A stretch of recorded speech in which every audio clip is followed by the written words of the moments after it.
It's time to dive beneath the surface and into the minds and hearts of your favorite celebrities and pop culture icons. Welcome to Up and Adam. Hey guys, what's up? You're watching Up and Adam. My name's Adam Newell. And for those of you who don't know me, I'm the guy bringing you guys all the weekly interviews and recaps from your favorite celebrities and pop culture influencers. But for those of you who do know me, you know that that's not why we're always here, right? Guys, if you haven't already, go ahead, smash that like button, subscribe to my channel, and hit that notification bell because, well, you don't want to miss anything we have coming up. And with that, let's jump right in. Okay, guys, so we've been watching The Real Housewives of New Jersey season 11 because as of right now, it's currently airing. This has been an explosive season, especially since episode 1. Since the premiere of the season, it's just been sort of downhill since then. It started off with Teresa Giudice spreading a nasty rumor about Jackie Goldschneider's husband. She said she heard this rumor honestly, and it's not for a storyline. She said that she heard that Jackie Goldschneider's husband has been cheating on his wife when he goes to the gym. Now, for Jackie Goldschneider, she wasn't going to stand for this, and you can tell in this season she's pretty defeated. It's not just her who this affects, but also their 4 small children and her husband. Her husband has a very high power position in the financial world, and this could really affect his reputation. So, of course, Jackie Goldschneider wanted to sit down with Teresa Giudice, and this was at Margaret Joseph's house, and she wanted to hash it out. She just wanted an apology and for Teresa to clear her husband's name. Teresa said, "I didn't spread the rumor. I just shared it with my close friends and family at your husband's birthday party." Okay, girl, it's sort of the same thing. However, Jackie Goldschneider clapped back with a nasty analogy that concerned her daughter, Gia Giudice, talking about, well, this is an analogy, but what if I told you that I heard that Gia was doing coke in the bathroom? Now, anyone who's a big fan, super fan, Bravo fan, or even Real Housewives of New Jersey fan knows when it comes to Teresa Giudice, you don't talk about the family. Talking about the family might just get you slapped, something thrown at you, or kicked off the show because, as we all know, this is sort of the Teresa show. She is the OG. She kind of gets what she wants at this point. She shared enough and she puppet masters exactly what goes on. Now, there is one other castmate who seems like she's permanently stuck to Teresa Giudice, and that would be Jennifer Aydin. Well, even though that Jennifer Aydin is stuck to Teresa Giudice and she defends her, she's always there with her, she takes her side on almost everything, there are a few castmates who don't care. Margaret Josephs being one of them.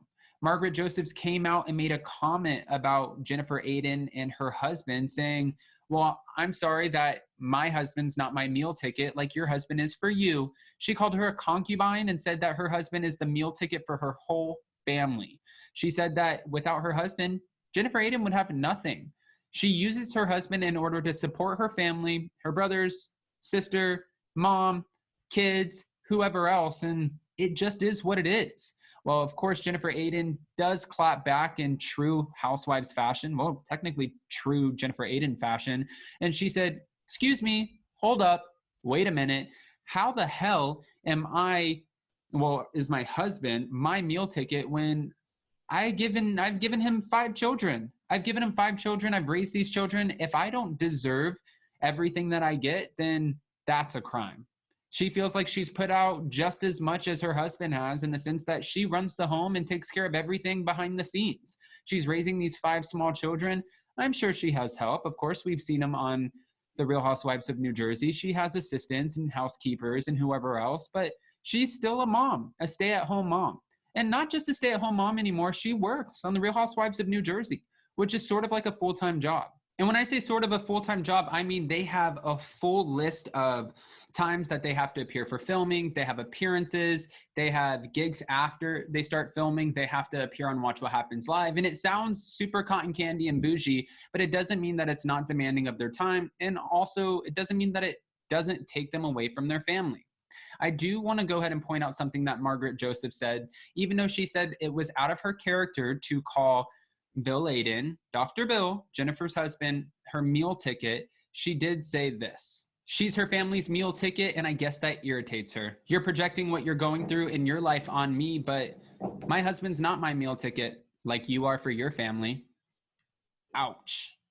In the words of Leah McSweeney, shots fired. Okay, moving on.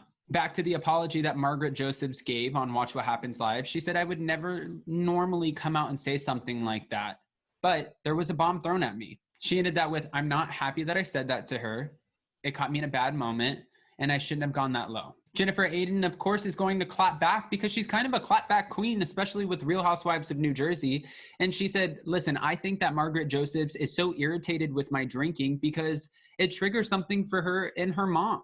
It triggers something within their relationship, and that's why Margaret pays attention to exactly what I'm going through. She also started to go in, which this is something that was really highlighted in their fight, about her relationship that she just opened up about on this season of The Real Housewives of New Jersey with her former boss. She's currently writing a book using a ghostwriter, and I want to applaud her because most of these housewives act like they write their own books, and 9 times out of 10, they do have ghostwriters. They have someone who they're telling their stories to, and they're writing it down in a book, making sure that, well, it's appropriate for publishing and it's done right. It just sort of cuts out a lot of the work, kind of, to be able to sit there with someone else and story tell and then have them put it in a nice little pretty package and be like, all right, let's go publish this and sell it. New York Times bestseller. Okay.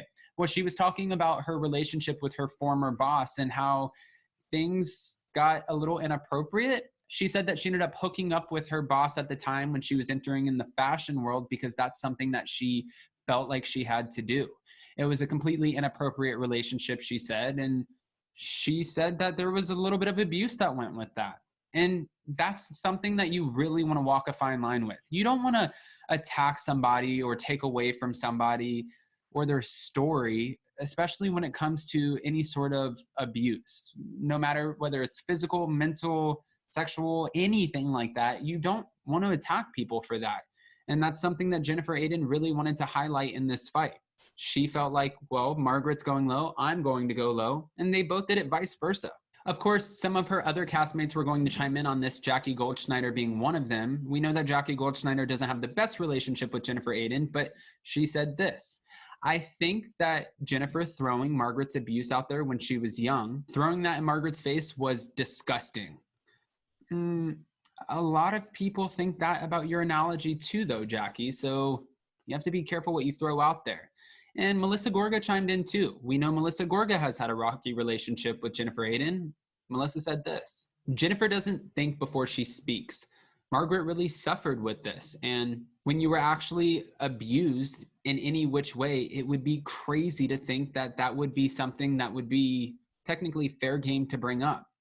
Again, just kind of agreeing with Jackie Goldschneider that this was a disgusting statement.